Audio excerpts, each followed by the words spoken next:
Hello, hello. Welcome to For Mother Matron, the extended cut. This has been a series I have attempted to record a good 5 or 6 times. I get a certain way into the game, and then I either lose the recording or something happens. All in all, it just never works out. But we're gonna try this again. Can you see? You can see my mouse. Perfect. This game contains graphic content that is not suitable for children or those that are easily disturbed. Player discretion is advised. Consult content warning in the file in the game's directory if you'd like a detailed overview. The Mother Matron loves you and considers your health incredibly important. The pessimist credo, or one of them, is that non-existence never hurt anyone, and existence hurts everyone. Thomas Ligotti. My consciousness swirls in an inky black river of nothing. It feels familiar. I've been here before. And every time I am here, I always think it's going to last forever. And yet, wakefulness. Somehow, my consciousness stirs. Where am I? I feel so strange. Deeply numb and lost, almost. I rack my brain, trying to make sense of things. Questions that should have obvious answers. None come to me. Questions such as, where am I? Who am I?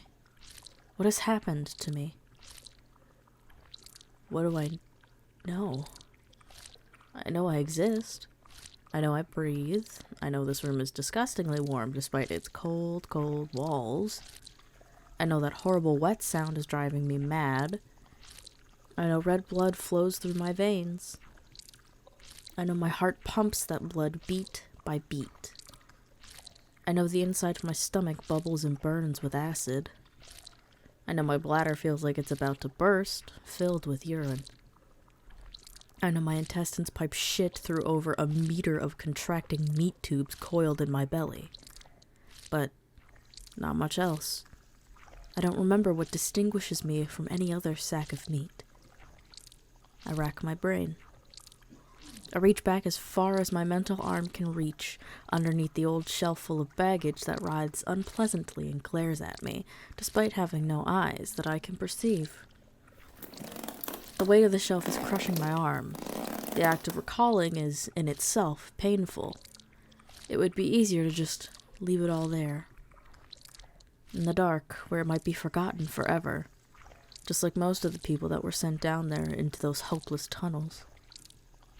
To the place I lost myself and everything. But no, I won't forget. I have to remember, or no one else will. I reach back further. The weight of a sharp corner starts to scrape layers of skin as I reach further in. Ooh. Finally, my mental hand clasps around something. A small and soft object that compresses under my fingers. I pulled my arm out from under the shelf. The sharp corners gouge my arm open. A crimson river runs rapid and splashes onto the floor. Except, how? My arm's never moved. I'm not even bleeding. I felt it, though. I felt my skin shredding. I heard the sound.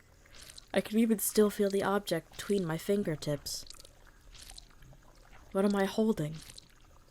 Why, it was just what I was looking for. It's a memory. It's small and hovers like faint smoke in the air, but it's a start. A pathway to more. Yes, I'm starting to remember now. Lizzie, that's it.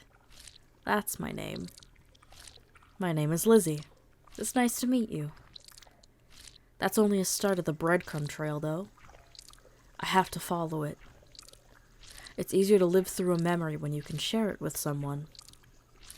You'll listen, won't you? You'll help me retrace my steps? Good. Good. Oh, but where to begin? Where should the dark fade? Where should I...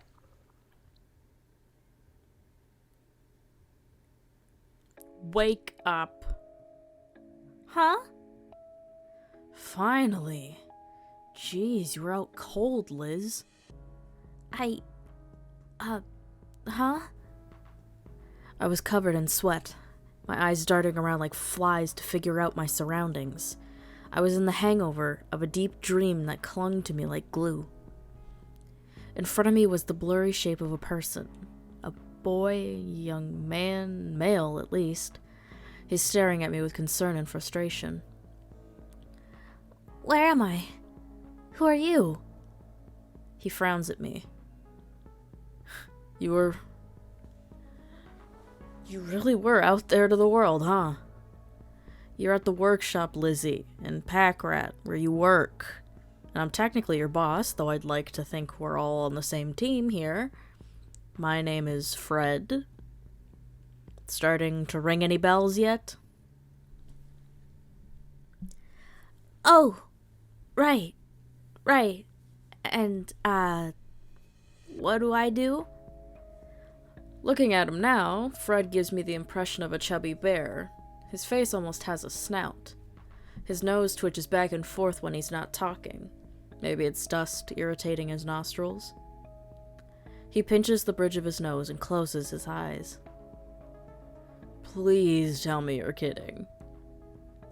I suppose even with no memory, it's not that hard to deduce. There's sewing machines throughout the room, and I'm seated at one. Clearly I sew. I think I may have even sewn the sweater I'm wearing. I must be good at it, too. It's soft and comfy. Then again, I could see little scars speckled on my fingers.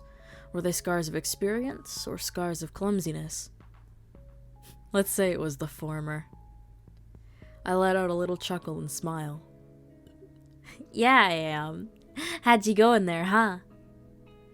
In truth, I was only half kidding, but I assumed, or hoped, I'd start remembering the other parts once I woke up more. Fred didn't find the joke quite as funny. You people sometimes. Tell you what, Lizzie, you're clearly running low on steam. I really shouldn't do this, but you need the rest. The Mother Matron won't appreciate your slacking. Perhaps you can make it up in the coming weeks. Go home. Get some sleep. Maybe stop by Spruce's clinic too. Get a checkup. You have 2 days off. Max. Okay, I'll go home. Except, where was home? Wake up, me! I sat there for a moment, trying to remember where to go.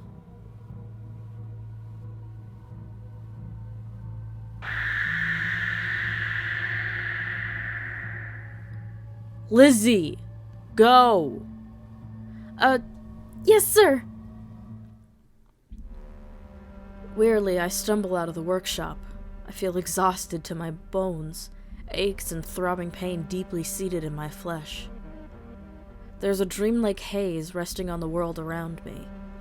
It feels unfamiliar. Clearly, this is a place I should know. This is apparently where I work.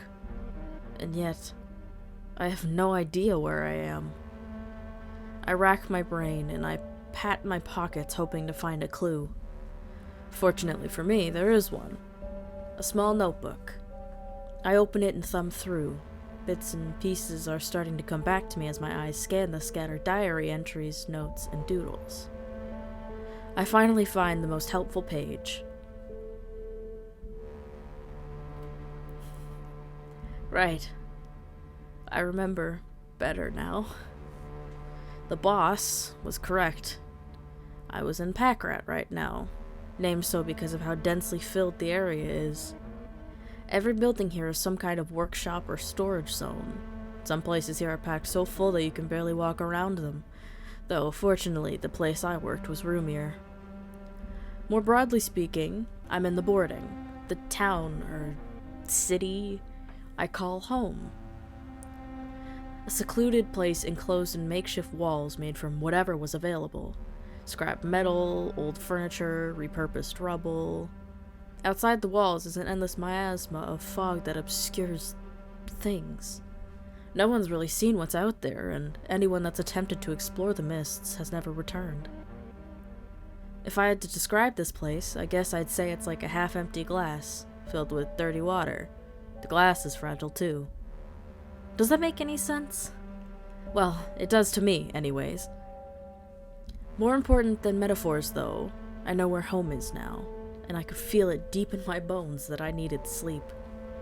Though, the detail on the map leaves something to be desired. Thanks, past me. Oh, figure it out. My memory is just hazy from being so tired. And so, I pick a direction and start walking. The winding streets don't make much sense to me, but I follow them all the same. I'm alone, but muffled voices keep me company. Sometimes muffled sobs, too. I try not to focus much on them. I think I used to in the past, but my heart couldn't take it. Nothing I could do even if I wanted to anyways. Everyone's got to do something for the collective. Everyone's got their jobs, as I have mine. Whatever the Mother Matron needs of us. My shoes are old and worn, only offering a meek defense against the hard asphalt streets. They fit well, though, and the ground is dry today. They get the job done. They're like everyone here in a lot of ways. Doesn't matter how weathered you are, the fact you're still together means something in you is strong enough to keep you together. May your spirit grow like the calluses on working hands or on the soles of your feet, so the Mother Matron says. In other words, what doesn't kill you makes you stronger. You grow through adversity, and by the end of everything, you're the best person you can be. Gives all the hard parts of your life a kind of silver lining, or at least that's what I take from it. Squeak. My thoughts are interrupted by a lump beneath my shoe and the panicked yelp of a small rodent. I lift my foot and the thing scurries back under the grate beneath my feet. There below the streets is a tunnel full of thousands and thousands of rats scurrying for dear life through endless canals. I doubt the poor things even know where they're going. The one I stepped on somehow managed to climb its way up out of the grating, only for my clumsiness to scare it back where it came. I kind of felt awful inside for that. Throughout the boarding is a network of tunnels designed to funnel the endless swarm of rats underneath our feet. No one knows where the little critters are No one knows where the little critters all come from, but they flow like water beneath the streets. Thousands upon thousands of rats compacted against each other, covered in filth and God knows what else. Waste matter clumped in their fur. Our primary source of protein. Some kids have to fish for rats, sorting through the ones that are too sick and diseased to eat, and ones healthy enough for consumption. The yield is never particularly high, and the rats never particularly taste good unless you know how to prepare them. The one I stepped on had to have been rather spry, poor thing. I could only hope maybe my unintentional intervention gave it more time before some kid impaled it on a stick and roasted it. Ugh. I don't want to think about this anymore. I decide to keep walking to Spruce's clinic. Hello? Spruce? You here? Yes, I'll be right there. Stitching someone up back here. Please take a seat. I sit down on a stiff chair with minimal padding. It makes my tailbone ache, but I'll endure it. Spruce is known as the resident healer of the boarding. She taught herself by reading pharmacological and medical books she found in the library, as well as through experimentation. This isn't to say there aren't others that try their hand at medicine, but to put it simply, none of them are as good as Spruce. If she can't fix you up, you're out of luck. She walks in the room. Ah, Lizzie. Been a while. Those are some dark bags under your eyes. Working long hours? Not sleeping lately? Guess not. I passed out at work today. Fred told me I should see you. She rolls her eyes and gives a fake laugh. Ah, of course he would. You have to be sick. It can't be his fault at all, right? Jerkwad. Let's give you a checkup anyways. Follow me to the exam room. A small joke, as the exam room is just across from where I'm sitting. She gestures for me to sit on one of the beds, and after doing so, she does her usual routine. Checks my blood pressure, pulse, shines a light down my ears, nose, and mouth, lightly strikes a mallet on my knee. I look around the room, noticing that it's gone under some renovation since I last visited. I'm amazed you found time to decorate the place. It's looking good. Aw, thanks. I squeeze in a little here and there, usually when I have to watch someone close while they sleep. That's a creepy way of putting it. Oh, you know what I mean. Folks in recovery. At least a few people that experience seizures. Stuff like that. Anyways, I'm proud of how it's looking. Genuinely can't believe I found that poster in such a nice condition. And I'm happy with how the phoenixes turned out too. I look towards the bony fellow at the side of the room. What about him? Is that a real skeleton? Spruce checks my heartbeat and my lungs using a stethoscope. Nah, it's plastic. A patient that scabs and junks a lot. Oh, a patient that scabs and junks a lot gave it to me as a thank you. Trust me, if I wanted to get a real skeleton, I wouldn't have to look very hard. Really wished I had a skull, though. She nods and puts down the stethoscope. Everything seems good from what I can see, but that's just what I can see. Tell me how you're doing. Anything odd lately? Odd sensations, pain, nausea, shortness of breath, stuff like that? I'm a little sore, but I think that's just from overworking. Maybe bad posture and being tired. I've also been seeing things. What kind of things? Sometimes I'll be standing there and the world suddenly shifts. Like, right before my eyes, it turns into something horrible. Horrible sounds, flesh growing where it shouldn't be, things that aren't really there. My heart starts beating really fast and I freeze, terrified, and just like that, the world's back to normal and I'm panicking over nothing. My dreams are really strange, too.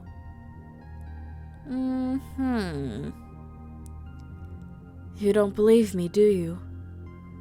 She shakes her head. Wasn't what she meant. I actually do believe you. Just thinking. Wish I could say this is the first time I've heard something like that, but... But? Well, some of the mumblers I'm taking care of now said stuff like that. Before they turned. Really? Yeah. Can I trust you to keep a secret? I'm only telling you because I think it's important you know. Sure. Contrary to what people think, the Crepuscule isn't the only place where mumblers are made. Not anymore, at least. You're kidding! Not in the slightest. Granted, people have broken down before around the boarding. You know that. Lots of our neighbors, brothers and sisters struggle with feelings of anxiety and depression. But this is different. Mumblerism, or whatever you want to call it, is a much more rare and severe thing. It's like a complete detachment from reality. People stuck in a looping nightmare that never ends, and all they can do is ramble. That's... Mother, help us. And it's happening around here now? Why haven't I heard about this? As I said, it's really rare. I only have a few cases out of all the people I treat. And if the AC gang's been dealing with any, they sure aren't sharing. I'm trying to keep it under wraps as I haven't gotten to study enough people to get a grasp of the emerging symptoms or causes. And I don't want people to panic. Mumblers already don't get the best treatment by most people. Imagine how people would be if they jumped to the conclusion that they're contagious. Ah, I can see what you mean. To be clear, I don't want you to jump to the conclusion that that's what's happening to you. You might simply be having sleep deprivation-induced hallucinations. Or maybe some gas from junks is making the air a little funny. Hell, maybe the shit-yard... She stops herself for my sake. I mean, shipyard is just more rank than usual. I thought it important to warn you, though. For now, I'll give you some medicine that should help with the anxiety. Stop back for regular checkups and we can keep an eye on it. See how it develops. What's gonna be in it? It's a mixture of lavender, valerian, lemon balm, St. John's wort, and some other stuff that makes it taste good. My latest, and so far most effective concoction. Or so my patients tell me. Thanks, Spruce. Anything else worrying you today? No, I think that's it. Fred gave me some days off to go sleep, so I'll go do that once I leave. Alright, that's good. I don't see anything else abnormal with you, so I think we're done. Oh, I'll give you some tea that you can drink that can help you fall asleep if you have trouble. Just in case. While I go get stuff together for you, can you run that bucket of food over there to the shack out back? The Mumbler Shack? Yeah, it's about lunchtime and they need to eat. Would you mind? No, not at all. Great, thanks. There's keys hanging up by the door. I grab the bucket, which is full of some carefully assembled sandwiches wrapped in paper and bottles of water. I exit through the back door, which leads to a small yard with a small, roughly shed-sized building. Maybe slightly larger than that. I've never liked coming back here, as ashamed as I am to say. It's always good to help the Mumblers, but... I mean, I can kind of hear them from here. It's very unsettling. Just endless word salad. If you try and parse what they're saying, you get these horrible vignettes of misery that you wish you could unhear. They can't help it, though. And I shouldn't feel threatened, even if I find it uncomfortable. Mumblers are harmless. I repeat that to myself as I unlock the shack door and enter.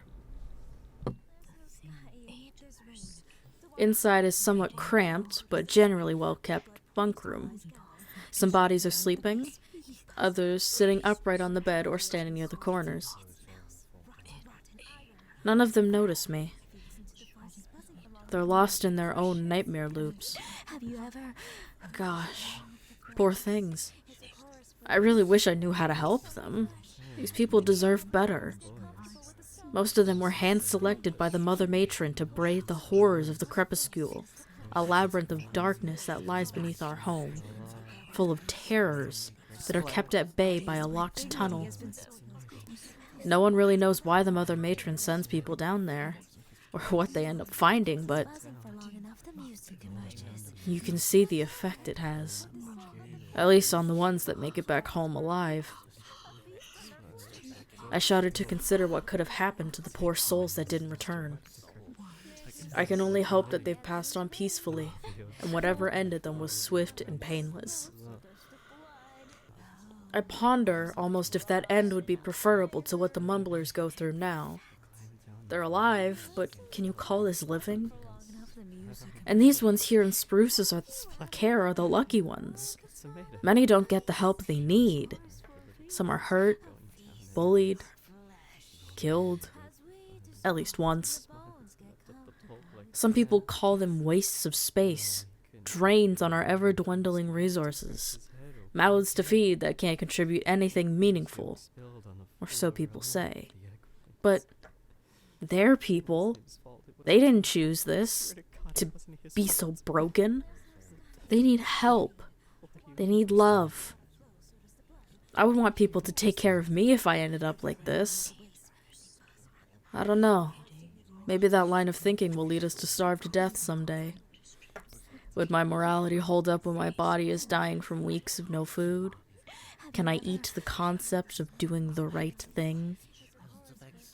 I would like to think, though, that it's preferable to die because of the good things you did, rather than to survive because you gave up your humanity and compassion.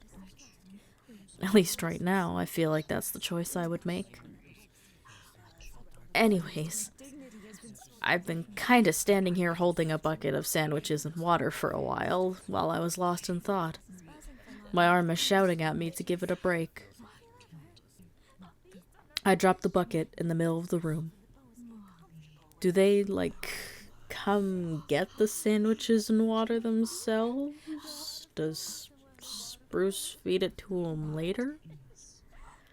A question I will seek an answer to another day.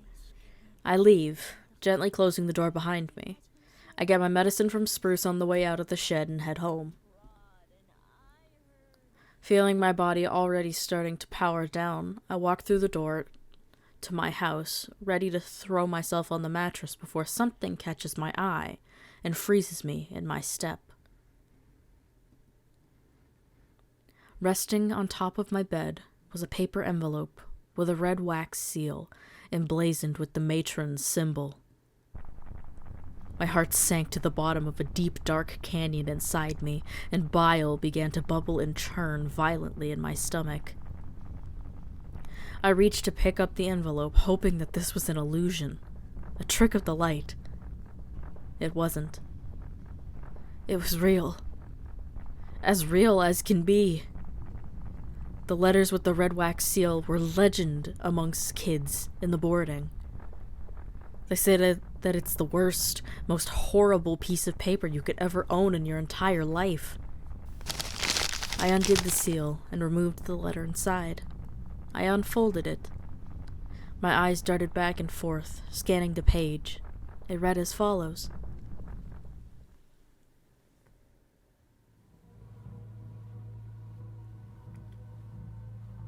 My dear child, the very thought of you warms me so. Seeing you and your siblings grow through the years is always my special delight. I give so much of myself every day to ensure you all remain safe and secure inside these walls. Alas, I cannot do everything on my own.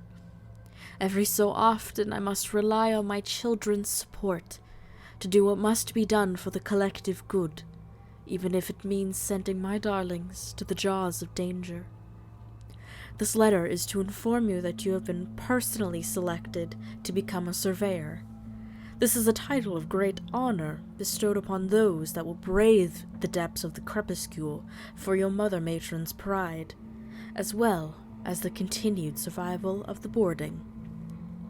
You will be paired with 2 boys named Pucks and Rich.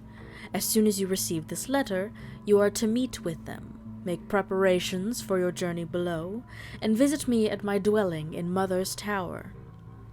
Attempts to shirk your duty will be met with severe punishment. I will see you soon, my dear, with all the love in the world. Your Mother Matron. I stare at the letter. My legs begin to wobble. My hands start to tremor. The letter floats to the ground like the way they describe leaves in books. I start breathing fast and hard. My entire body quakes. My eyes roll to the back of my skull as I pass out and collapse to the floor.